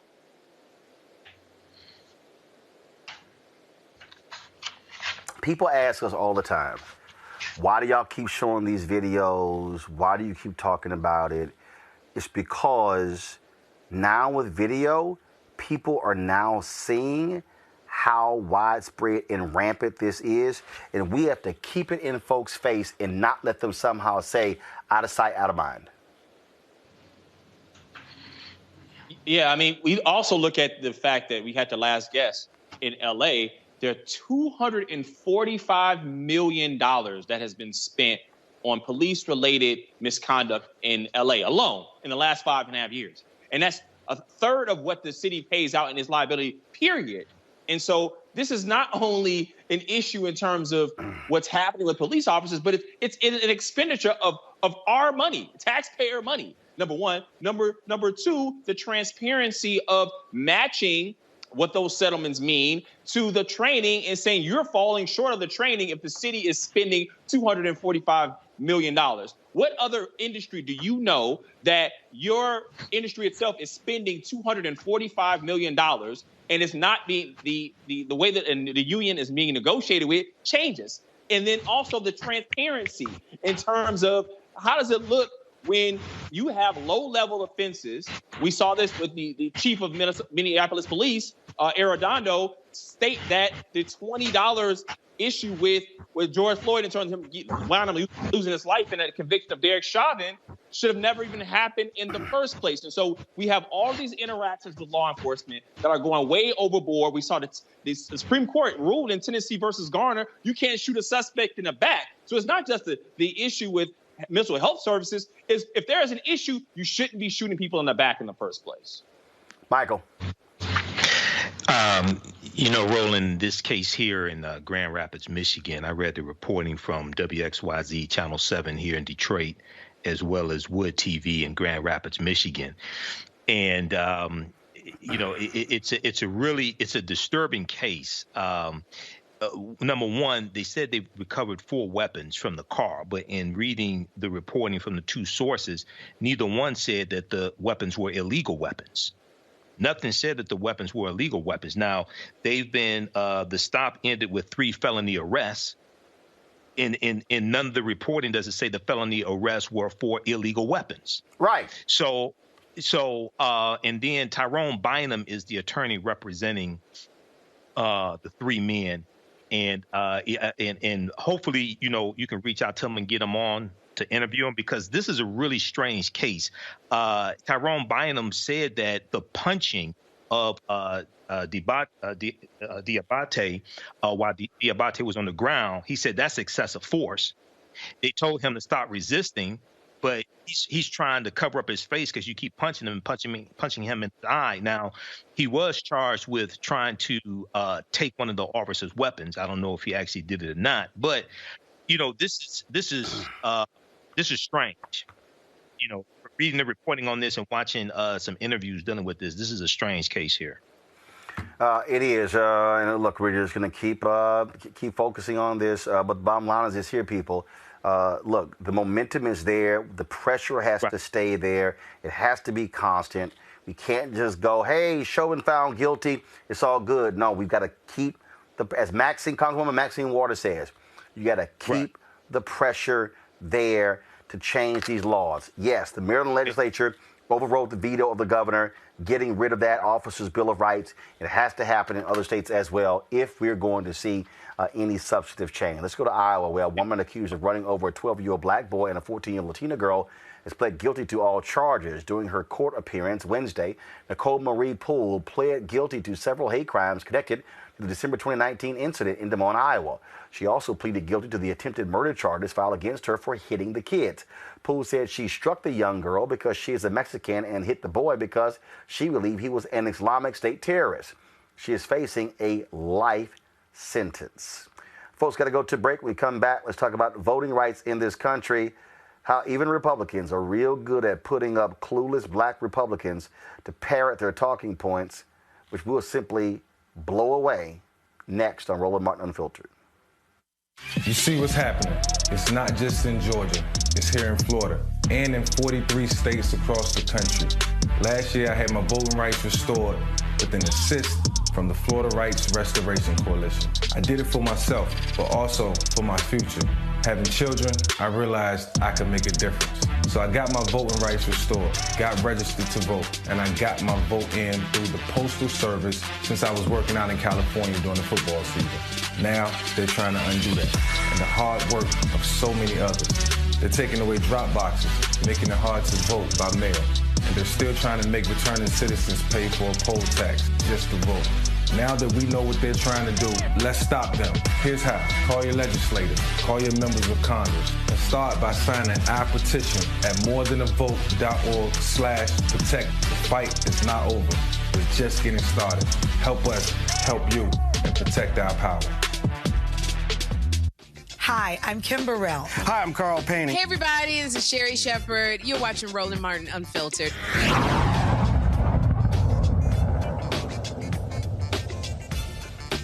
Fighting Republican voter suppression has been a major issue for a number of years, but especially since a 2020 election when Republicans just lied about the results led by that idiot Donald Trump. Now, Congress has not reauthorized Section 5 of the Voting Rights Act, of course. That took place after the Shelby v. Holder decision was gutted Section 4 of the Voting Rights Act. And so as a result, states have been doing whatever they want. Thursday, the House Judiciary Committee held a hearing called Oversight of the Voting Rights Act, the Evolving Landscape of Voting Discrimination. Reverend Dr. William J. Barber testified on the importance of the Voting Rights Act, while idiotic North Carolina's first black lieutenant governor, Republican Mark Robinson, says he is tired of his, quote, race being used to push a liberal agenda when it comes to voting rights. Y'all hit play. Remember, in North Carolina, the law was tried under the courts. The Supreme Court, a majority Republican, and the Supreme Court, and a three-panel federal district court said that what they did after the Shelby decision was voter suppression, surgical voter suppression, intentional voter suppression. This is not hyperbole. This is not about semantics. And it's not just about photo ID. They attempted to eliminate secondary registration, pre-registration of 16 and 17-year-olds out of precinct ballots the first week of early voting, and instituted one of the nation's most stringent photo ID. And we did not have a conversation about it. The courts looked at it under the microscope of the Constitution after the Shelby decision and said, this is surgical. This is intentional racism. That's what the court said, and showed that we need pre-clearance, and there should be no fear of pre-clearance. If you're not discriminating, you would not be afraid of the pre-clearance portion of the Voting Rights Act. Thank you, Reverend. If you could help me understand, was the 13th, 14th, and 15th Amendments to the United States Constitution passed and moved by Republicans or Democrats? Right, and was the movement to, you might put your microphone on, sir. That would be Republicans. Was the move for the 64 Civil Rights Act and 65 Voting Rights Act led heavily by Republicans or Democrats? That would be Republicans. And so as we sit here today, and as we're being accused by many of our colleagues on the other side of the aisle of wanting to somehow perpetuate the Jim Crow South, when in fact what we're trying to do is perpetuate laws that you can believe in, that you've so eloquently discussed, do you see any merit in that whatsoever? Absolutely not. And just if I have a moment just to add something. When you talk about that history is clear. Who stood on which side at every turn in history? It is clear. It's not even in dispute. And it's not in dispute now. What we want is integrity. We don't want power. We want integrity. We want the right thing to be done. We want to encourage citizens to be responsible. We want to have the best election system in the world. In the world. Third world countries, places like India where the poverty rate is staggering, they have to show that finger when they go vote. It's time that we modernize our election system in this country and stop playing all these silly games based on race. And please, stop using me as a black man as your pawn. And yes, I said it, to push your agenda. I'm sick of it. It happened a long time ago in this country, and I'm tired. Chairman, I would ask that the witness answer the question. His time has expired. Mr. Chairman, Mr. Chairman, Mr. Chairman, I just have a unanimous consent request to insert something in the record. Unanimous consent to insert something in the record. Consent request. 5 minutes, Mr. Johnson. You've already said that we could enter that in the record. You said it in your opening, Mr. Chairman. What changed? Mr. Johnson, can you hear me? So we're not going to insert something in the record? So Republicans can't enter anything in the record? I'm just so the need clarification. The chairman doesn't want us to be able to insert stuff in the record? Maybe in a few minutes, but not right now. Oh, because when I had my time closing, I didn't want to insert it at the time inserted when I spoke. Mr. Johnson, we're going to go in proper order. You're recognized for 5 minutes. Well, this is a great way to run a hearing. You know what? I really get a kick out of the convenient games being played there, Candace, where, well, if you look at the history is clear. Republicans love talking about 1865, 66, 67. Mm-hmm. They love talking about 1964, 65, 66, 67, 68. But they don't never want to talk about 2010, 2011, 2012, 13, 14, 15, 16, 18, 19, 20, and 21. Candace, it's clear. The federal courts ruled that Republicans in North Carolina had a laser-like targeting of black voters to keep them from voting. It's no lie when 5 federal courts ruled that Texas's voter ID law was discriminatory against black people and Latinos. And so my deal is, you can run Uncle Festa up there, and he can rep down by I'm sitting here using black. I'm tired of being a pawn. How about not being a pawn? You know, this is a reminder of the power that black people have, and this is why they are coming undone at the seams. This is why they're so upset. They don't want to live in 2021. Because 2021, when you look out your window, looks like you and me, right? And you and I are in the line to go vote. It's very interesting that they are using this time to finally change the laws. All of a sudden, some of these laws have been on the record for 15 years, but as soon as the vote is swayed against them, they decide to change it. Clearly, we are seeing what is going on here. I don't see why it's falling on deaf ears of this man who testified. But clearly, we see the pattern, like you said. This is something that we know is getting on their nerves because we have the power, and it's something that we have to continue to fight, or else we're going to append the next voting election. The only reason they are trying to change the laws, Michael, is because they lost. That's it. I mean, we can sit here and dance around all we want to. That's the only reason. They lost. If Ossoff and Warnock had not won Georgia, if Biden and Harris had not won in Georgia, if they had not won in Arizona or Pennsylvania, they would not be trying to change the law. We all know that. Well, you know, Roland, this is this plays into the Senate Judiciary hearing that took place on Tuesday, when Senator John Kennedy of Louisiana got his behind spanked by Stacey Abrams. Okay, and she broke down what's wrong with Georgia Senate Bill 202. But Mr. Roy in the House of Representatives, he wanted to talk about history. And he wanted Lieutenant Governor Mark Robinson to co-sign. But see, Republicans only want to deal with one side of history. They never want to talk about the compromise of 1877, when Republicans conspired with Democrats so that Rutherford B. Hayes, the Republican candidate of the 1876 presidential election, could become president. The Republicans agreed to remove the troops out of the Union troops out of the South that were protecting the rights of the newly freed slaves to a certain extent, because that's what the Democrats wanted. They don't want to talk about that. They don't want to talk about the Lily White movement in 1928, when the Republicans wanted to get Herbert Hoover elected as president. So they appealed to Southern segregationists Democrats in 5 former Confederate states to get them to vote for Herbert Hoover, and he became president.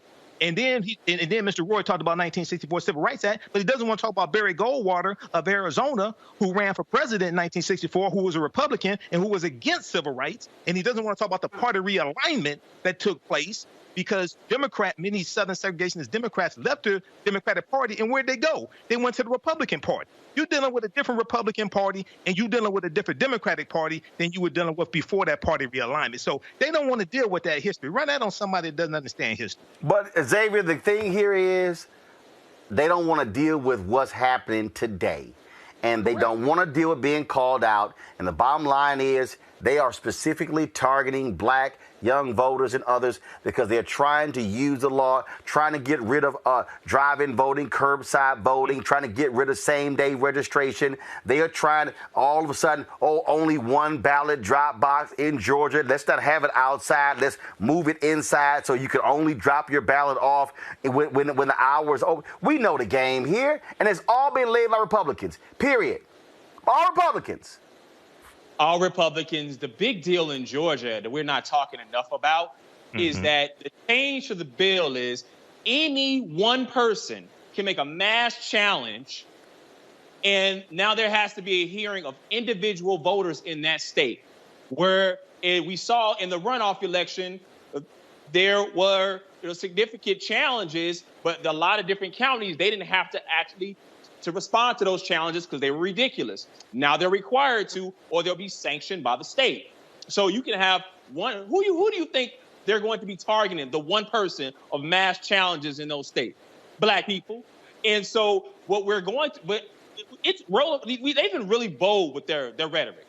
So getting their bold rhetoric on the books in terms of how they talk about black people can also be used in cases against them. So speak up. Be as racist if y'all want to be. Be as ignorant if y'all want to be, because that will go on record. That could be used in lawsuits, just like it was in North Carolina, to be able to strike down the laws in that state. And speaking of North Carolina and Greensboro, a white member of the zoning commission has been removed for refusing a black resident's request to be addressed by her doctoral title during a televised meeting. Tony Collins got into a tense exchange with Dr. Carrie Rosario, an associate professor at UNC Greensboro, during a 4-hour zoning commission meeting. Dr. Rosario expressed concerns about a development project near her home. Described as a very disrespectful exchange by City Councilman Sharon Hightower, Collins insisted he was not trying to disrespect Dr. Rosario.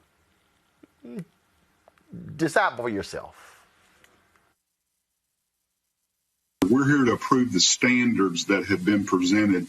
And if Mrs. Rosario has something about one of those standards... It's Dr. Rosario. Thank you, sir. If Mrs. Rosario has something about... Dr. Rosario. Well, I'm sorry. Your name says on here, Carrie Rosario. Hey, Carrie. It's Dr. Rosario. You got something I would call you Tony, so please, sir, call me as I would like to be called. That's how I'm identifying. It doesn't really matter. We're here. It matters to me.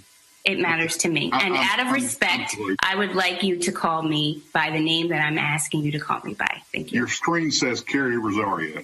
I'm verbalizing my name is Dr. Carrie Rosario. And it really speaks very negatively of you as a commissioner to be disrespectful. Collins reportedly apologized in a voicemail. What say you, Candace? It's the same thing that we've been talking about all night. Whether you're talking about media contracts, or voting rights, or anything else. Some white people just don't want to give you the power that you have worked for and deserve. This is a woman who, some people are of this argument that if you are not a medical doctor, that you do not deserve that title. But it doesn't matter. You get your doctorate when you graduate from graduate school, right? And as a result, you can be called that. It is your option to be called that. Clearly, he did not want to regard her as anything that was above him. And that's exactly what was going on. As many times as she asked, he said, I'm going to disrespect you as a woman, a black woman, a doctor, everything that you bring to the table, and I'm not even going to listen to you. What happened is what should have happened. He should have left, been fired, been relieved. However the process was, the result was right. He is gone. Michael? Brother, this is the third white man I know of that got his behind whipped by a black woman about the past week. Jim Jordan got his behind kicked twice. Representative Maxine Waters told him, shut your mouth. Then Representative Val Demings of Florida went off on him when he tried to check her about law enforcement, and she served in law enforcement for 27 years. Then Senator John Kennedy just got his behind beat by Stacey Abrams on Tuesday, and then this took place. So you have some white men that feel threatened by intelligent African Americans, educated African Americans, especially African American women. So they better get used to it because we're not going away. It's white people that have a negative birth rate, not us. Well, I didn't understand it, Xavier. The woman, she said doctor, and I'm like, how hard is it? No, he just decided to be an ass. I kept saying by Miss, and then I'm just going to call you Carrie. He said, your mama call you Clay, name you Clay, because I'm going to call you Clay. That's the approach that he tried to take. And she was not having it. And we need more black people that will stand in the rightfulness in their own blackness. And what he tried to come to her is, who do you think you are? And she says, this is who I am, so that's who you're going to call me. More props to her. All right, folks, the elementary school has apologized after lesson plan incorrectly states enslaved Africans came to America by choice. The first-year fourth grade teacher used first lesson plans from an unapproved website as a source for educational materials.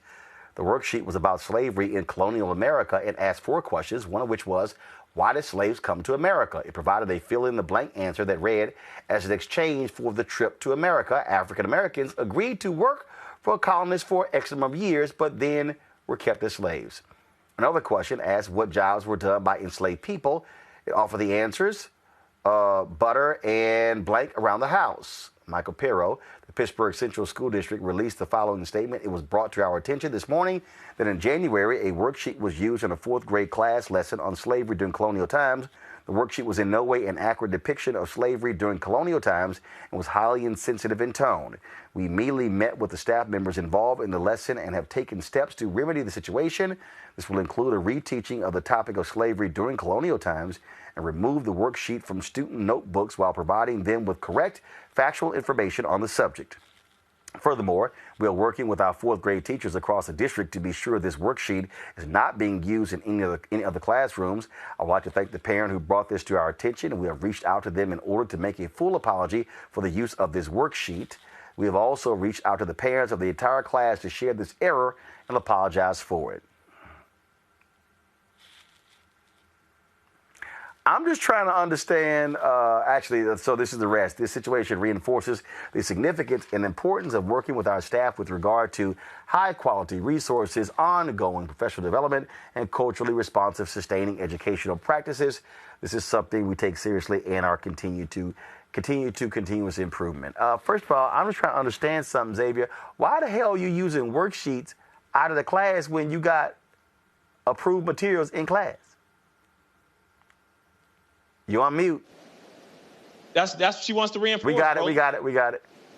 Yeah, I mean, Roland, that's what the teacher wanted to reinforce.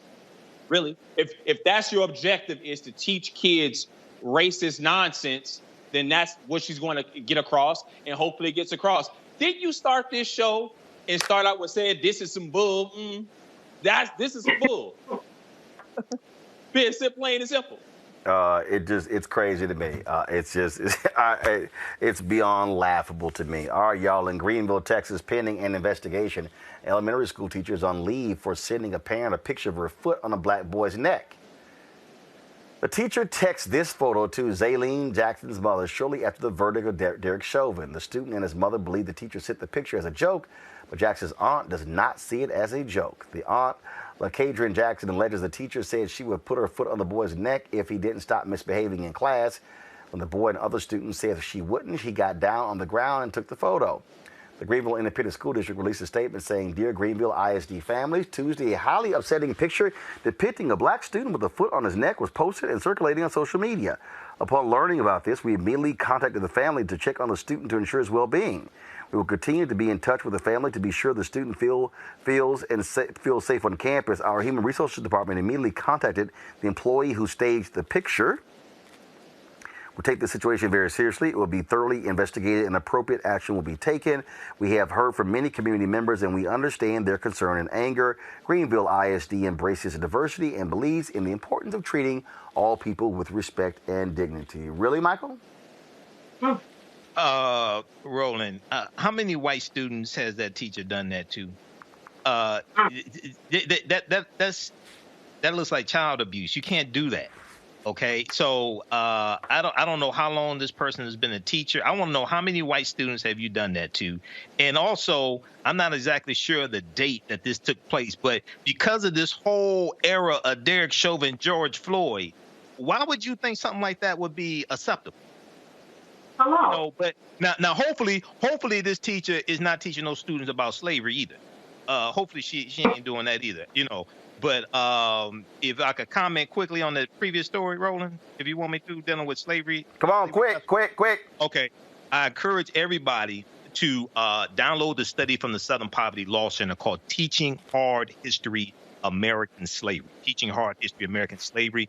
It teaches how to more correctly teach the history of slavery in schools and at home, and it breaks down how it's incorrectly taught. Okay, so it's a complicated history too. I have to tell you, it's a complicated history. She know damn well, Candace, that what she was trying to say, that it ain't no joke on the day of the verdict, seeing that photo. She know it. She knows. Here's what I see: false imprisonment, assault, battery. I also see, just in terms of commenting, I wanted to say one thing. 1619, too, you can download a lot of teachable materials when it comes to slavery. But back as a teacher, it's not just police officers who have a metaphorical and literal knee on the neck or foot on the neck. It's people all around in professions that we know of and work closely with. This person was just stupid enough to send a picture to the mother. She could have charges coming against her, as well she should. Folks, when we come back, we'll talk about the importance of classroom finances, teaching our kids about money in our Education Matters segment. And also, Jamie Foxx has a new show on Netflix. We'll show you my interview with two of the stars of that show. That is next on Roland Martin Unfiltered. I knew those are people that love this country, truly respect law enforcement. You better run, cops! Would never do anything to break a law. The Capitol police officer tragically killed. Officer Sicknick is the 5th person to die. I knew those are people that love this country. Had the tables been turned, those were tens of thousands of Black Lives Matter protesters, I might have been a little concerned. Marty's Touch is responsible for the content of this advertising.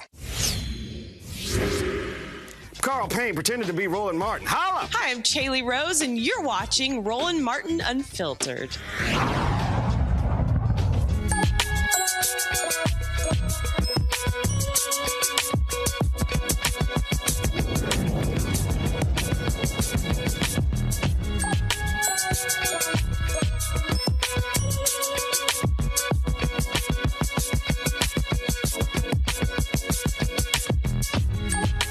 All right, folks, young moguls are our future leaders. That's why the World of Money is hosting a virtual World of Money Youth Financial Education Training Institute. Their mission is to empower youth with a sound financial education. Joining me now with more details is Sabrina Lamb, founder, executive director of worldofmoney.org. Sabrina, glad to have you here. Money, obviously, is a topic that is crucially important, and the bottom line is it has to be taught, and we got to stop assuming people are getting this stuff in the class at home. Listen, we have to start, and thank you for being an advocate and delivering almost nightly master classes on the economic liberation, or for the economic liberation of African Americans. And when we talk about this subject, sometimes the conversation does not include children.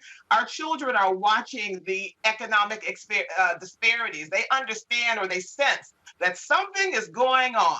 Something is behind that curtain. And so for the last 16 years, the World of Money organization has been committed and is the leading provider of immersive financial education for children ages 7 to 21.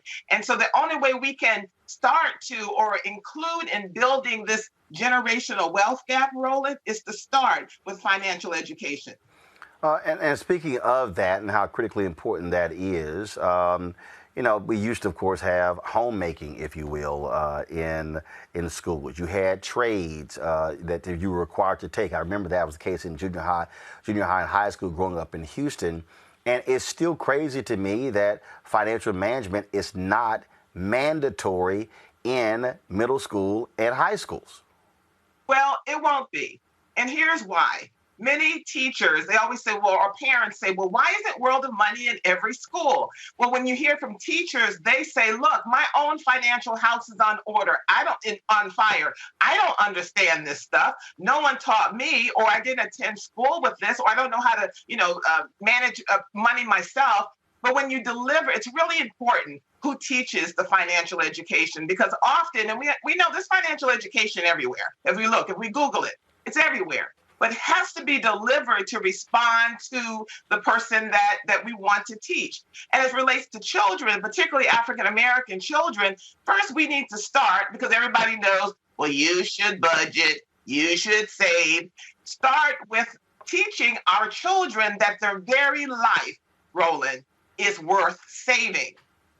We have to start there, because many children, particularly African-American children, do not believe culturally this is anything that we do. We don't live financially secure lives. We're only consumers. We demonstrate our self-worth, many children believe, by being consumers. Whose name do we have on our body?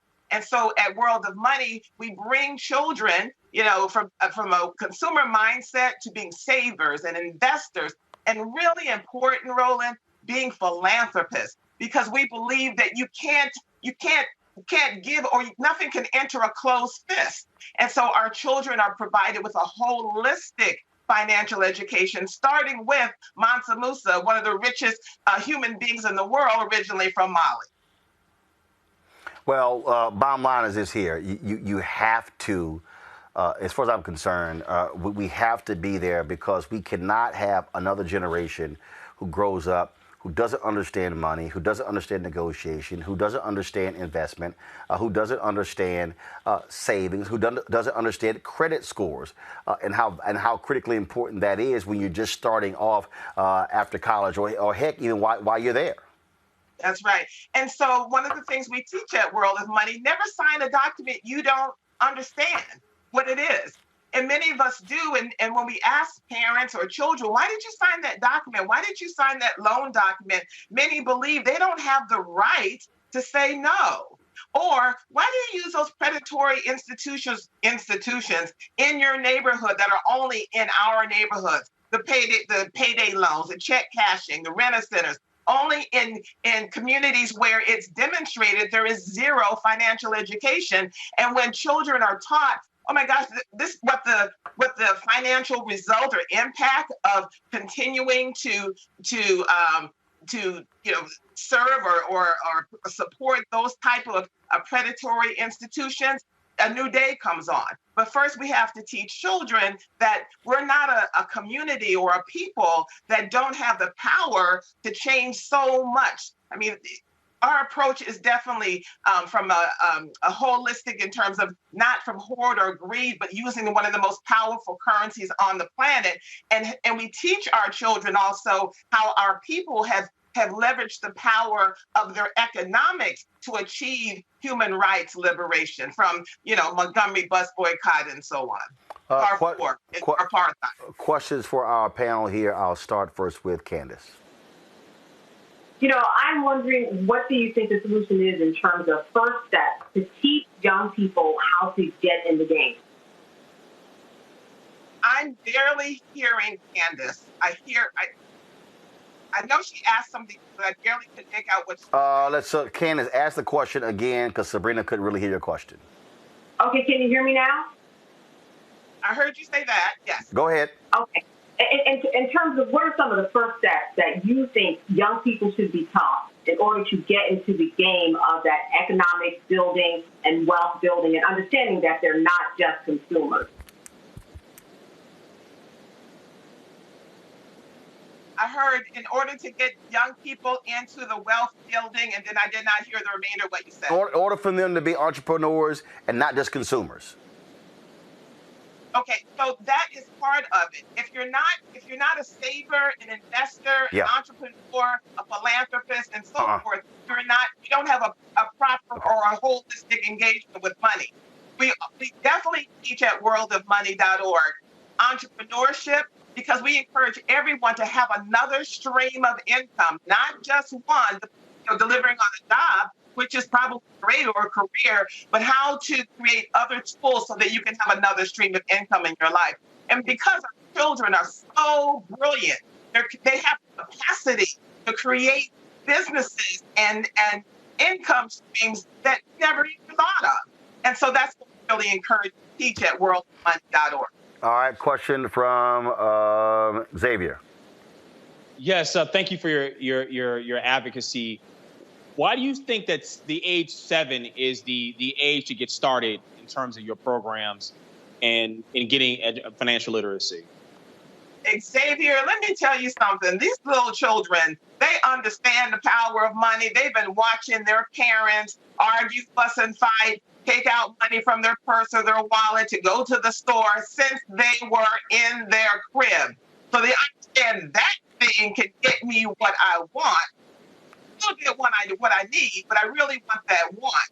And so we started at 7 because we want to start to rearrange how children feel about interacting with money, that they can become financial team players in the household, so that families, which I believe are businesses that have revenues and expenses and goals and so forth, so families can come together with their children. What is our savings goal this year? What is our philanthropic goal this year? What are we going to support? What kind of business can we create as a family? So money, starting with age 7 and probably even younger, is an opportunity for families to come together and strengthen their bonds, as opposed to we're arguing that someone passed away, we don't know where the will is. We want me to have the pearls. We wanted financial education, and strengthening the bonds within families lowers the emotional chaos and the yelling regarding this very powerful currency. All right. Last question coming from Michael. You know, I think it's great what you're doing, and you know, I used to teach entrepreneurship for a number of years. I was just wondering, what are some of the types of businesses that the children have started? Oh, so Dante Stewart _Av, which is an online platform that curates artists in creating revenue streams for their art. I think of Russell Theron. Roland met him briefly because he won the American Heart Association Accelerator, won $50,000. He created an app because he became diabetic, created an app that could detect the glucose levels in their blood. I think of Monica Sayome, who's now 26 years old, just purchased her multifamily home or building in the Bronx, is a real estate investor and a realtor. And I'm so proud of them because they absorbed everything that we taught at World of Money. By the way, we're the leading provider of 120 immersive classroom hours of financial education, including ethics, Mandarin Chinese, and Excel spreadsheets. So, you know, these children, those are just some of the examples. These children grabbed this information and started applying to their life. And also, we have many children who live 5 miles away from Wall Street, didn't even know a career in financial services even existed. We have Garrett, who's working on Wall Street. He didn't even know that financial services even existed. So when we have, as a community, these conversations regarding pipeline, the pipeline for us at World of Money in exposing our children, it started at age 7 when we take them to the NASDAQ or the Federal Reserve, and they understand the flow of money throughout their communities, the society, as well as the world. All right. Folks get more information. Where do they go? worldofmoney.org. And on May 1, we're having for women a Born Rich global conversation about money. We have experts from South Africa, from Ghana, from the United States, beaming in to inspire women so that we can all, of course, men are welcome. And we're going to have a seminar or a forum for men in June so that we can all hit the reset button regarding our relationship with money. Thank you so much. All right, Sabrina Lamb, thank you so very much. All right, folks, the new Netflix comedy, Dad, Stop Embarrassing Me, is inspired by the real-life relationship between Jamie Foxx and his daughter, Corinne, who also serves as the show's executive producer. I caught up with co-stars Portia Coleman and Jonathan Kite, who told me what it was like on being on the set with the comedy legends, David Alan Grier and Jamie Foxx. Roland Martin Unfiltered. Yes, Portia, you didn't know I was going to be here today. How funny. No, I did not. I love it. Indeed. Jonathan, how you doing? Good, man. How you doing? Doing great. Portia and I were texting late last night. He was jamming on the gram, too.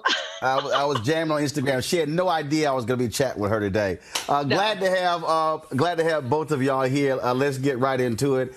Portia, how do you deal with being the ignorant daughter of David Alan Grier? The ignorant? I thought being the daughter of the ignorant father, David Allen Greer. You know what? Listen, it's like, the apple don't fall from the tree sometimes because, that is our father. So there's certain moments in this show where you're going to really feel like, no, she didn't.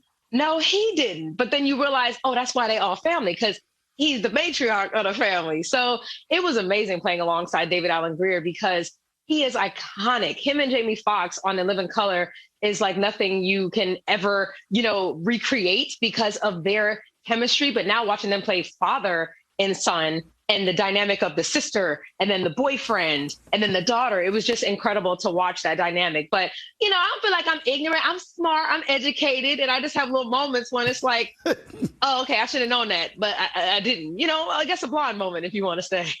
Little moments. That's what we call them. Got it. Jonathan, first of all, to be in the mix with all these different type of people, just provide what that experience was like on set, being in this combustible mix. I mean, personally, I've been friends. Portia and I've been friends many, many, many years. Jamie and I have been friends many, many, many years.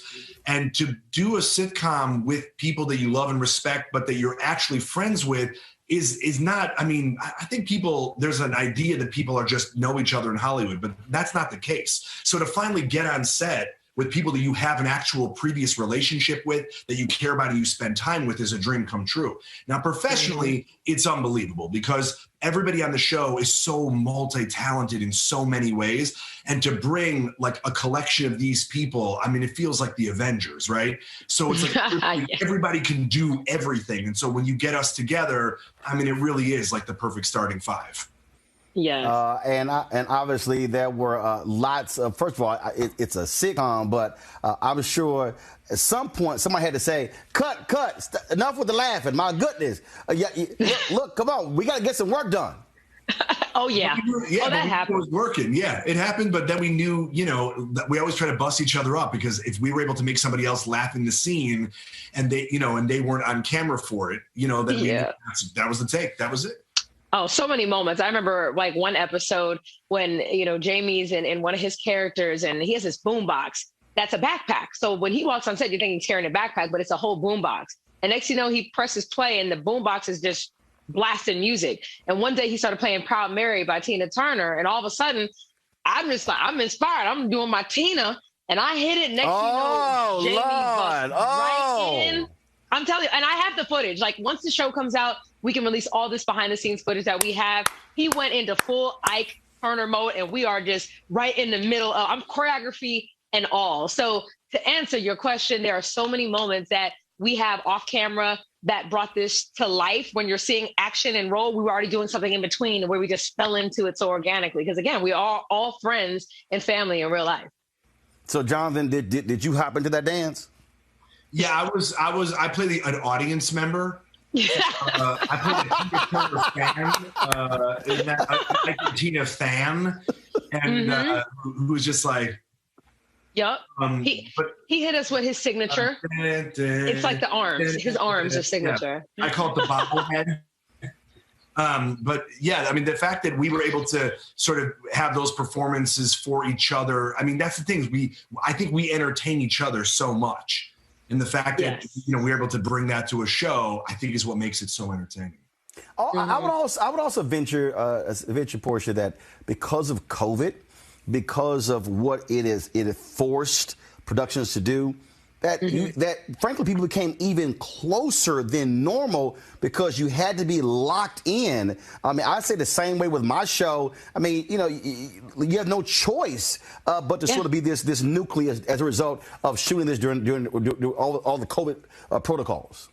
Without question. We were testing like every other day on the set. We would be in full blown, David Allen had the headgear on. We had to have masks. They were mandatory. Some of us, wore gloves. It was like they were going all out to make sure we were super safe. And when we took them off to actually start a scene, it's like, oh, wow, that's what you were actually doing underneath them. Oh, okay, yeah. I'm gonna give a different reaction now because I actually see what you're doing because it's hard. Imagine a face shield and a mask and you're delivering dialogue like this and you're trying to rehearse like that. So we were definitely forced to, I think, overwork and to really show each other what we were capable of without having a million people on set. There were no friends on set. It was all of the people that were there working and the COVID team. That's it. And everything else was all digital on Zoom. Even our run-throughs were on Zoom, and it was crazy, but we got through it. And to watch the show come to life how it did is absolutely incredible. And I dare say, Jonathan, again, that because there are no outside influences, it's just the folks working on the project, which is different from other projects. Yeah, I mean, it was a real bonding experience. You know, we were sort of going through this together in an incredibly unique and original way, because obviously nothing like this has ever happened before. But the fact that I think that we obviously have the backbone of Jamie Foxx, the stories with his daughter, the relationship, the legendary relationship between him and David Allen Greer. I mean, I think I think there was a lot of faith that we all had in each other, that this is going to be funny and that we are really good barometers for one another, because if we can make each other laugh, I feel like the world's going to have a blast watching the show. Yeah, because these are real stories. Yeah. You know, it's real stories. Corinne has this real, every story almost that you're seeing on the show happened between her and Jamie. And you're like, oh my God, he didn't really do that, did he? And she's like, he did. That happened. I'll tell you how old I was, where we were. So we're just bringing their own dynamic to life. And it's beautiful just to watch it play out. All right. Well, Jonathan, I appreciate it. Portia, you know you owe me. We got to kick it next time I'm in LA. I know, for sure, for sure. Roland, you're the best. Love you so much. Roland Martin. Love you as well, darling. Y'all awesome. Take care. Bye. Look forward to the show. Have a good one.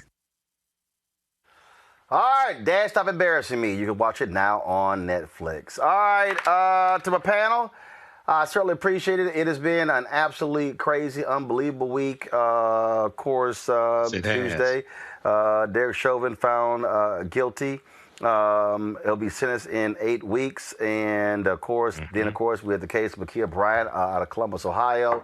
Happened the same day, covering that. It has been just one thing after the other.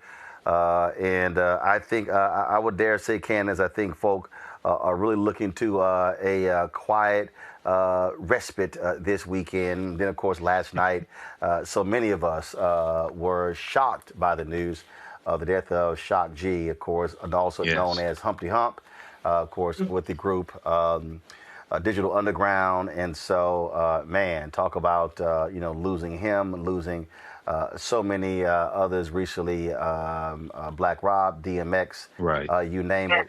I do want to play this here, man. This was this unbelievable interview that was done where he was talking about Shock G was talking about the sound. People often make a mistake when they make a mistake when we talk about hip-hop artists as if they're not smart, as if they're not musical geniuses. But listen to Shock G break down these incredible artists. Listen to this. Humpty Hump and Slick Rick rhyme from the nasal palate. Nas rhymes from the back of his throat. Biggie is a swinger. He swings like a horn player over jazz. B-I-G-P-O, P-P-A, no info for the D-E-A. He put more emphasis on the He's just spelling his name. But the flow, vicious. Pac, on the other hand, I think Tupac pulled from Martin Luther King, Malcolm X. I don't know when it is that we're gonna make it to the mountaintop. But one day all the children will be able to play together, all the children, It's like pouring those words out because you mean it. And that's why, I never had a father figure, but I was raised by the thugs and the drug dealers. That's why I love that singing that Pac was doing and his stuff. Humpty Hump and Slick Rick rhyme from the nasal. Absolutely musical genius, dead at the age of 57. Mm-hmm. He played multiple instruments. Xavier, Candace, Michael, go. Yeah, Shock G played multiple instruments. He played multiple characters. MC Blowfish, Humpty Hump, Piano Man, Packet Man. Shock G was an extremely talented artist and producer, and it's a big loss for hip hop in a week of hip hop. DMX gave it to you. Black Rob made us go like whoa, and Shock G did what you like. Candace. The stage presentations and what he did, just in terms of the nose and the glasses and everything that he did, She was really a marketing genius. And what's amazing about all these people, you and I have been alive long enough to know of the time when they said rap is just going to be a passing phase. And certain artists were going to just be passing. But these people stayed, and they are going to stay. When you put that song on, it puts you at a time. It takes you back. And that's when you know you're a great artist, when somebody can just transport you to another time. And that's what all these artists have done for us who we've lost so recently. They transport us back and just always make you feel good about yourself, to see and see who you are, just to see them on stage. Amazing. It's a shame that we lost them. It's so young. So young. 57 is young. Michael, final comment. Yeah, this is a big loss. I talked about it on my show last night. I remember when Sex Package came out. I remember Digital Underground, 1989, 1990. Remember the Humpty Dance, all that stuff, Do What You Like. I remember 1993, I Get Around, Tupac. And Tupac was with the Digital Underground before he went solo. So, it's a big loss, man. He's a real part of hip-hop history also. Very talented brother. And I think the Humpty character kind of overshadowed everything else that he did, but it's a big loss. Indeed, Shock G, folks, dead at the age of 57. And so that is certainly a huge loss right there. So we'll end the show on that note, folks. We certainly appreciate all that y'all do supporting what we do here at Roland Martin Unfiltered. Y'all can support us by joining our Bring the Funk fan club. You can give to us via Cash App, $RM Unfiltered, Venmo.com/RM Unfiltered, PayPal.me/R Martin Unfiltered. Zelle is Roland at RolandSMartin.com. And of course, you can send the money over to New Vision Media, 1625 K Street Northwest, Suite 400, Washington, D.C., 2006. Tomorrow, I'm going to be speaking to the Dallas-Fort Worth alumni chapter of Florida A&M University. They sent me the gear. Sent me the gear. So, I'll be rocking the Rattlers colors tomorrow. So, looking forward to chatting with the DFW chapter of Florida A&M. And so, can't wait to chat with y'all tomorrow. Folks, that is it for me. Yes, I'm rocking my throwback Houston Rockets colors. Yeah, I like that. I like that. That's the one I grew up on. So, that's what we see right there. Start the thing over, y'all. Y'all started the list, the chart list. Look, these folks pay, so start it over. You flash it too early. Folk want to see their names, so start the playlist over. We always end the show on Friday, showing you the names. There you go. Y'all starting too early again. I don't know where y'all gonna learn that. So here we go. Thank you. There you go. So those are the charter members of our Bring the Funk fan club, the people who have joined since we launched September 4th, 2018. And so we appreciate all of y'all's support. If you don't see your name, send us an email. We'll be sure to add it. Folks, I'll see y'all on Monday. Holla!